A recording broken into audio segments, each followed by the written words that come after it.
Laisse-moi faire. Fais pas le PD. Aujourd'hui, on n'a plus le droit d'être galant. C'est des femmes qui contribuent aussi à ce que l'homme évolue de cette manière. De dire aujourd'hui qu'il y a du masculin chez la femme et du féminin chez l'homme, on défonce une porte ouverte. Dans ce spectacle, il y a beaucoup de femmes qui viennent, qui disent « on n'avait jamais entendu ça ». Il y a beaucoup de garçons qui se sont reconnus dans ce qu'ils ont entendu, mais qui n'osaient pas le dire.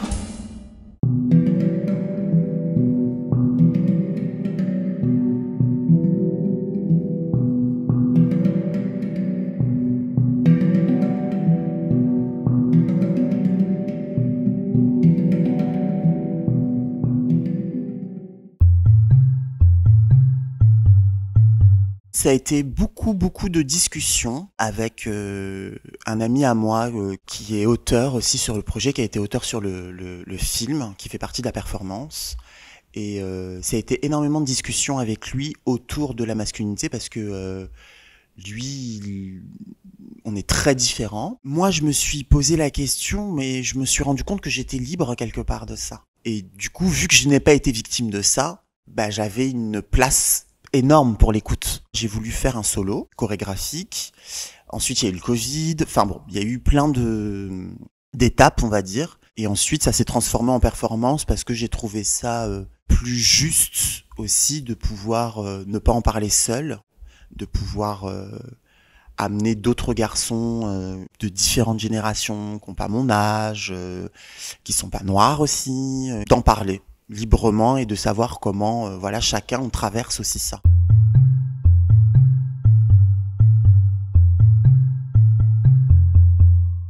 J'ai rencontré Pascal lors d'un événement qui a eu lieu dans un lieu dont je m'occupe dans le Marais, un lieu pluridisciplinaire. Pascal faisait un spectacle. Je rectifie, je projetais mon film. J'ai rencontré Pascal parce que je l'ai vu auditionner pour un spectacle. Et après, j'étais tellement subjugué parce que j'avais vu que j'ai voulu l'engager pour un spectacle de rue qui s'est joué devant l'Opéra de Marseille. Pour moi, c'est important parce que je viens des quartiers. Et j'ai toujours vu des gens se comporter comme ils n'avaient pas envie de se comporter.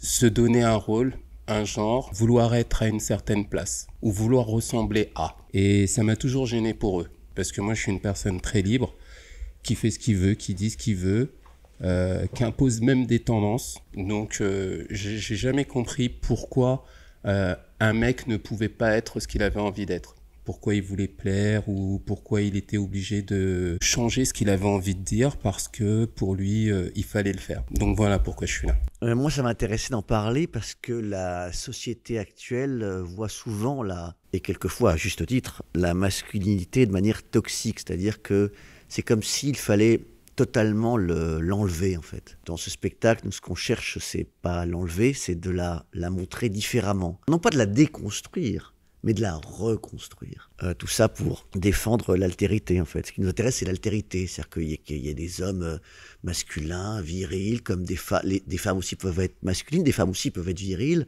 ou des hommes plus féminins. Ce qui nous intéresse, c'est vraiment qu'il y ait une multiplicité de tempéraments. Redonner un peu de lettres de noblesse, peut-être, à cette fameuse masculinité aujourd'hui. Les gens, ils vont voir une performance, donc une œuvre qui mélange plein de choses, autant du théâtre que de la danse, que du corps, mais surtout, les gens vont écouter. Ce que je propose, c'est d'où aussi la conversation qu'il y aura après. Ce que je propose, c'est vraiment une performance qui est basée sur l'écoute.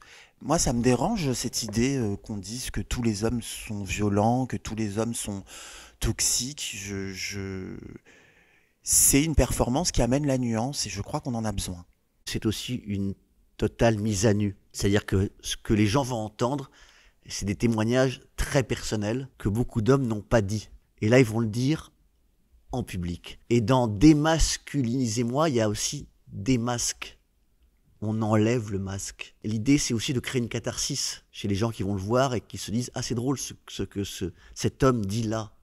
Moi, je le pense aussi, mais je n'ai jamais osé le dire. » Et donc, c'est vraiment comment est-ce qu'on se reconstruit, comment est-ce qu'on peut reconstruire la masculinité, se la réapproprier et en faire quelque chose de beau, Voilà. Pour inciter les gens à venir, on peut dire qu'ils ne vont pas assister à un spectacle en plus. Ils vont assister à quelque chose qui va se dérouler là, en direct devant eux, et que nous non plus, on ne sait pas très bien ce qui va se passer ce soir-là. Parce qu'il ne se passe jamais la même chose, parce que le public fait intégralement partie de la performance. Je propose une expérience sensorielle où les gens viennent en immersion traverser quelque chose. C'est quelque chose qu'on ne peut pas voir ailleurs qu'ici, et quelque chose qu'on ne peut pas voir à travers un écran.